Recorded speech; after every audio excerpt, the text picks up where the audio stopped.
One thing you'll learn about me is that I really love coming just from the top of my head when I do videos or podcasts or whatever it may be. I like to share topics that I have personally struggled with and things that I'm either still learning or have learned in the past, and just bring them to you like a casual conversation. And I've really been thinking a lot about the concept of the future self and who we want to become. I know in the last video I talked about it because inside of the compass planner, by the way, if you haven't checked that video out, I'll put it in the description.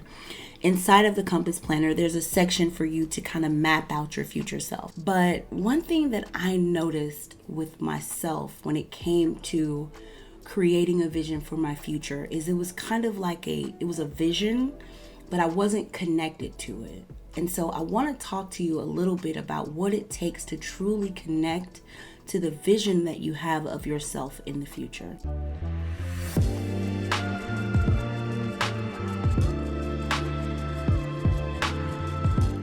Let's just say that you have all of these big goals and dreams, right? Think of your own goals right now.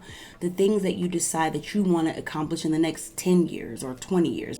They should be pretty big goals. The most important part is making sure that this feels comfortable, intimate, and real for you. I want you to get even deeper with your familiarity with this future self. It's not just, I want to have a Bentley one day or something like that. It's like, okay, but where are you driving? Where do you live? What does your life feel like? Is it full of friends? Is it full of travel? Are you mostly alone? Like, really dig in and examine, what does this future vision contain? And part of doing that is getting honest about where your goals are coming from. The truth is, a lot of times our goals are coming from social media. Sometimes they're coming from society. They're what I like to call should goals, meaning you should want this, or your parents think you should do that. Sometimes our goals are given to us from different places. So get very clear about what it is you want and why. I'm always talking about how we have to be open to adopting a new identity, picking up new mindsets, new beliefs, new habits, new daily schedules and routines. What you want can happen for you, but you have to know that the you that you have been is not going to get you there. Having an open mind and a growth mindset will ensure that you're going to be willing to make the changes that you need to make to become who you're trying to become. The reason why I say that is because that version of you actually exists. And you may think you know her, but you only know of her. Truth is, that person, that version of you, has different beliefs. She does different things. She dresses different, or he dresses different, or he speaks different. A lot of times there's a new identity that we have to adopt in order to be in alignment with that vision. Get into alignment.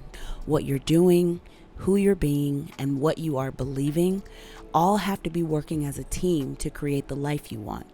That even includes mind, body, and soul. Another thing about alignment is that it's really important to know what parts of you are uncomfortable with certain aspects of your vision. Some people call it an upper limit. But what I like to do is I like to do it like a body scan. I like to take one element of my vision. Let's just say I'm thinking about being in my pool, right? I want a big, huge pool. So I'm like laying in my pool and I'm just thinking about what I'm going to do for the rest of the day. This is in my future vision, okay? And I'm in my pool and I'm just like, the sun is shining on me.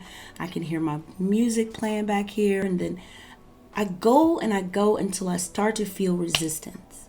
Is there something in this vision that I feel like, I couldn't really have that. Okay, let me just dumb it down a little bit. Pay attention to where in your body it starts to feel tense. I'm like, where do I feel it? Is it in my chest? Is it in my shoulders? Where am I feeling it? And I pay attention to that feeling and ask it questions. Are you afraid of something? Where is this coming from? And I try to go deep and examine why I'm feeling tension and why I'm not feeling comfortable with that aspect of my vision. Why? Because it's going to give you a lot of insight into what's holding you back in that particular area. A body scan is just one way to get in touch with where your resistance lies. Seeing a counselor or therapist is another great way, but also journaling. Journaling is my favorite way, and I'll come back to this in a second. The goal is to feel so comfortable and so intimate and so aligned with this future version of yourself that when you close your eyes and think about it, it's almost like just stepping over into that life. It should feel so good to you. And if it doesn't, or you find a lump in your throat, or you feel like, you get irritated, or you get, kind of agitated when it comes to writing it out, there's some things inside that are stopping you from connecting. Remember what I said about alignment. You can't be tense in your body and rejecting things in your nervous system, but then going off into the world and saying, this is what I'm going to accomplish. You need to feel good when you think about it, excited, expectant, and then be willing to sit it here and let it be the happy place that you go back to. You don't have to hold so tightly on to this idea and like, ooh, I just really need that to happen. Just flow with it and do whatever work you need to do until you can feel good about this version of yourself. The other part that I want you to focus on is your beliefs. What do you need to believe in order for this vision to be made manifest? Now, let me explain. Whenever you have a negative thought, whenever you think, oh gosh, that kind of stuff doesn't happen to people like me, right? That's a belief. So when you think of your future self and that person who is going out and standing on stage or, starting that charity or whatever it is, what does that person need to believe about themselves and the world in order for that reality to be real? Examining your beliefs is one of the most powerful things you can do to get in alignment with your future self. Anytime you're thinking a thought about what's possible, what isn't possible, what can happen, what won't, ask yourself, do an audit and say, okay, what do I believe about myself? What do I believe about the world for that to have been true? Because your perception of your life, your environment, and the world are all a reflection of what you believe.